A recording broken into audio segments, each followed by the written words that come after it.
एक बार सभी का पुनः स्वागत है। हम आज चर्चा करेंगे वर्ग और वर्गमूल की। और इसमें भी गुणनखंड और भाग विधि क्या होती है।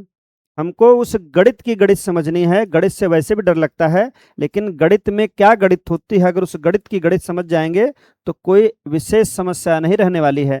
क्योंकि हम बात करते हैं आपको बेसिक से एडवांस तक। सबसे पहले आप बेस समझिए, उसमें क्या है, क्या चीज़ें हमको जानना सबसे ज़रूरी है।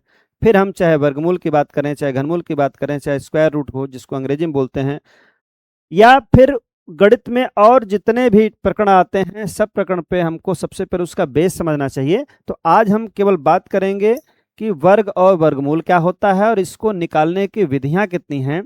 आज हम उसी पर बात करेंगे। तो सबसे पहले हम बात करेंगे वर्ग और वर्गमूल क्या होता है, जिसको हम लोग स्क्वायर और स्क्वायर रूट के नाम से जाते हैं। जो इंग्लिश मीडियम वाले बच्चे हैं वो स्क्वायर जानते हैं, स्क्वायर रूट। ये स्क्वायर रूट ही हिंदी मीडियम के लिए वर्गमूल बन जाता है।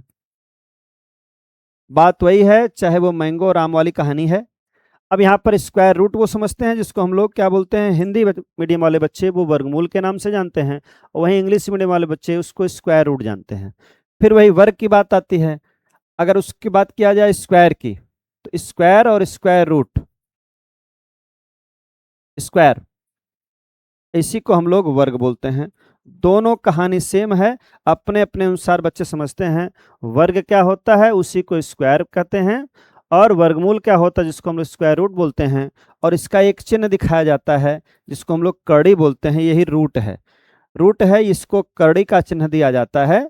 और एक चीज हमेशा याद रहे, वर्गमूल में केवल आपको यही सिंबल बनाना होता है, और इसमें जो यहाँ पर छिपा रहता है उसको हम लोग उसकी घात बोलते हैं, पावर बोलते हैं। और यह घात हमेशा दो छिपी रहती है, जिसको लिखते ही नहीं हैं, समझते रहेंगे। जिसको नहीं लिखते हैं, लेकिन याद रहे हमेशा, जिसको नहीं लिखते हैं वो याद रहे, हमेशा वहाँ पर दो घात छिपी रहती है। जिसको नहीं लिखते हैं, क्या नहीं लिखते हैं, घात को नहीं लिखते हैं, वो हमेशा घात याद रहे कि जो यहाँ पर घात छिपी है ये हमेशा दो घात रहती है। और बता दें जिसको लिखते नहीं है वो समझने के लिए है कि यहाँ समझते रहिए कि ये दो घात है, क्यों है कैसे, वो कड़ी का टॉपिक है, उस पर चला जाएगा। लेकिन अभी फिलहाल ये याद रखिए, आपको वर्गमूल में इतनी चीज़ें आनी चाहिए। इंग्लिश मीडियम वाले उसको स्क्वायर रूट बोलते हैं, हिंदी मीडियम वाले इसको वर्गमूल बोलते हैं। और इसका सिंबल आपको ऐसे दिखेगा जिसको हम लोग कड़ी बोलते हैं। और और इस कड़ी में कुछ चीज़ें लिखी होती हैं। यहाँ पर आपको एक चीज़ जानना जरूरी है कि यहाँ पर जो कुछ अंक छिपा रहता है जिसको हम घात या मूल बोलते हैं, यह हमेशा याद रहे कि यह दो छिपा रहता है, वो दो लिखते ही नहीं है। अब एक आता है स्क्वायर। अब स्क्वायर और स्क्वायर रूट में क्या है वो देखना है। जब स्क्वायर और स्क्वायर रूट की बात आएगी तो उसमें हम क्या करेंगे, इन दोनों में बड़ा कौन है ये मैटर आ जाता है कि वर्ग और वर्गमूल में बड़ा कौन है, स्क्वायर और स्क्वायर रूट में बड़ा कौन होता है। तब हम बात करेंगे आज भाग विधि की और गुणनखंड विधि की। इसको निकालते कैसे हैं, पहले दो चीजों के बारे में जानकारी होनी चाहिए। वर्ग और वर्गमूल हमने बताया है कि इंग्लिश में इसी को स्क्वायर बोलते हैं, और इसको बताया है स्क्वायर रूट बोला जाता है, स्क्वायर रूट के नाम से जानते हैं। ये दोनों चीजें याद रहनी चाहिए। अब यहां से वर्ग जो होता है उसका मतलब है कि किसी संख्या का संख्या में गुणा कर दिया जाए तो अपने आप वो क्या हो जाता है, वर्ग हो जाता है। जैसे हम कह दें क्या, x गुणे x, अगर यहां से कह दें तो यह ये स्क्वायर हो गया। इसका मतलब संख्या में संख्या का गुणा, हम यह कह सकते हैं संख्या गुणा संख्या करेंगे तो संख्या का वर्ग अपने आप हो जाएगा। यही होता है स्क्वायर करना।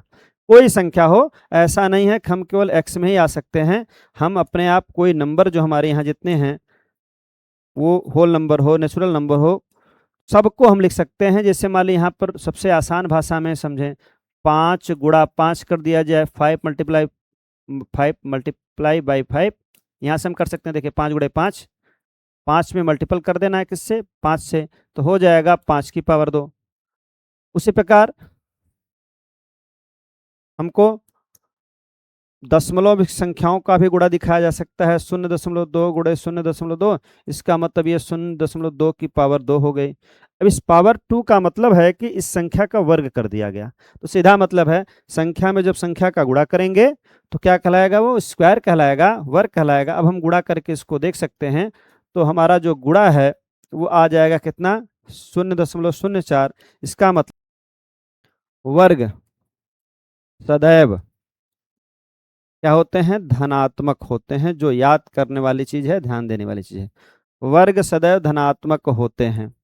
इसका क्या मतलब है, वर्ग हमेशा धनात्मक होता है, चाहे जैसे भी आप लिखेंगे, माइनस का वर्ग करेंगे, प्लस का वर्ग करेंगे, चाहे जिसका वर्ग करेंगे, वो हमेशा धन में आएगा। अब देखते हैं कैसे। अब देखिए इसमें आता है एक चीज, स्क्वायर के बाद स्क्वायर रूट की बात आती है। अभी देखिए स्क्वायर रूट क्या होता है, अब हमको समझना है स्क्वायर रूट क्या होता है। अब स्क्वायर रूट में हमने बताया है कि जो स्क्वायर रूट की बात होती है वह हमेशा याद रहे कि बड़ा है कि छोटा है, ये दिमाग पर होना चाहिए। स्क्वायर रूट, स्क्वायर रूट क्या होता है, देखिए इसको हिंदी में वर्गमूल बोलते हैं। ये वर्गमूल है, वर्गमूल। अब पहले ये पता होना चाहिए, बच्चों में ये भ्रम हो जाता है कि स्क्वायर रूट और स्क्वायर में बड़ा कौन है। तो पता होना चाहिए कि जो स्क्वायर रूट है यह हमेशा छोटा होता है। मतलब किसी संख्या का अगर स्क्वायर रूट निकाला जाएगा तो संख्या से छोटा आएगा, यह हमेशा दिमाग में होना चाहिए। संख्या से छोटा होता है, उस संख्या से हमेशा छोटा होता है, ये हमेशा याद रहना चाहिए। कौन, स्क्वायर रूट, जिसको वर्गमूल कहते हैं। तो संख्या से हमेशा छोटा आएगा। अब कितना छोटा आएगा वो तभी देखा जाएगा, लेकिन जो संख्या दे दी गई अगर उसका स्क्वायर रूट पूछा गया तो आपको विकल्प में रहेगा, चाहे आप लगाने बैठिए तो उसमें याद रहे कि उससे तो हर हाल में छोटा आना चाहिए। कहीं गलती से भी उसका वर्ग करेंगे जो उस पर दिमाग स्क्वायर पे चला जाएगा, अगर वर्ग होगा तो बड़ा हो जाता है, स्क्वायर रूट हमेशा छोटा रहता है। जैसे अभी हम 64 का मान लीजिए स्क्वायर रूट निकालें। अब देखिए अगर वर्गमूल निकालना है तो अगर आपसे कोई यह नहीं कहेगा वर्गमूल निकालो, दिमाग में आना चाहिए, अगर संख्या लिख दी गई देखते ही पहचान में आ जाना चाहिए करना क्या है। अगर कोई यह चिन्ह लगाकर ऐसे लिख दिया, इसका मतलब इतनी हिंदी अब बोली नहीं जाएगी कि यह क्या है। गणित की भाषा में समझ जाना चाहिए कि इसका मतलब ही होता है वर्गमूल निकालना। अब वर्गमूल निकालना है, अब बताए हैं कि वर्गमूल हमेशा जो होता है संख्या से छोटा होता है, और छोटा होगा ही क्योंकि इसका वर्गमूल देखिए क्या आता है, 8 आ गया। और वर्गमूल में एक चीज याद रखना है, वो प्लस माइनस दोनों लिखा जाता है। क्यों लिखा जाता है, अभी हमने बात किया था कि किसी भी संख्या का वर्गमूल धनात्मक और ऋणात्मक दोनों होता है। तो हम क्या कहेंगे, एक दूसरी बेसिक हमको याद रहनी चाहिए कि वर्गमूल प्लस अब्लिक माइनस दोनों होता है। किसी भी संख्या का वर्गमूल प्लस और माइनस दोनों होता है। क्यों होता है, अभी हमने बात किया है कि चाहे आप प्लस का वर्ग करेंगे या माइनस का वर्ग करेंगे दोनों सेम आ जाएगा। जैसे हम लिख दें ऋण 2 का स्क्वायर लिखे, हमने बताया है कि स्क्वायर हमेशा चाहे माइनस का किया जाए चाहे प्लस का किया जाए वो प्लस ही आता है। देखिए +4 आ जाएगा यहाँ पर। उसी प्रकार अगर यहाँ पर कोई लिख दिया नहीं हमको 2 का स्क्वायर करना है, तब भी ये 4 तो आएगा ही। कुछ नहीं लिखा रहता तो उसका मतलब प्लस होता ही होता है। तो इतनी ये बेसिक चीज़ें याद हो जानी चाहिए कि वर्गमूल हमेशा प्लस और माइनस दोनों होता है जब भी वर्गमूल निकालने जाएंगे, और वर्ग कर देंगे तो अपने आप प्लस हो जाएगा। अब 64 का देखिए हमने दिखाया है कि 64 का जो वर्गमूल है वो क्या है, +8 भी है और -8 भी है। तो किसी भी संख्या का वर्गमूल हमेशा याद रहे वो प्लस में भी होता है माइनस में होता है। कारण उसका हमने बता दिया, अगर वर्ग करेंगे माइनस का तभी प्लस आएगा और प्लस का करेंगे तो प्लस आता ही है। ये बेसिक चीज़ें याद हो जानी चाहिए कि वर्गमूल हमेशा बताए हैं कि छोटा होता है, जो संख्या रहेगी उससे छोटा होगा। अब कितना होगा अभी उस पर हम लोग बात करेंगे, लेकिन वर्गमूल हमेशा छोटा रहता है और वर्ग सदैव बड़ा रहता है। वर्ग बड़ा होता है, वर्ग बड़ा होता है किससे, संख्या से। वर्ग बड़ा होता है किससे बड़ा होता है, संख्या से बड़ा होता है। अगर वर्ग कहा जाएगा तो याद करिएगा वो संख्या से बड़ा होता है, संख्या से बड़ा।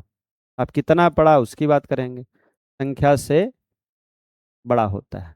वर्ग संख्या से बड़ा होता है और वर्गमूल संख्या से छोटा होता है। तो याद रहे वर्ग वर्गमूल में दोनों चीज़ें क्लियर हो गई कि वर्ग हमेशा बड़ा होगा, वर्गमूल हमेशा छोटा होगा।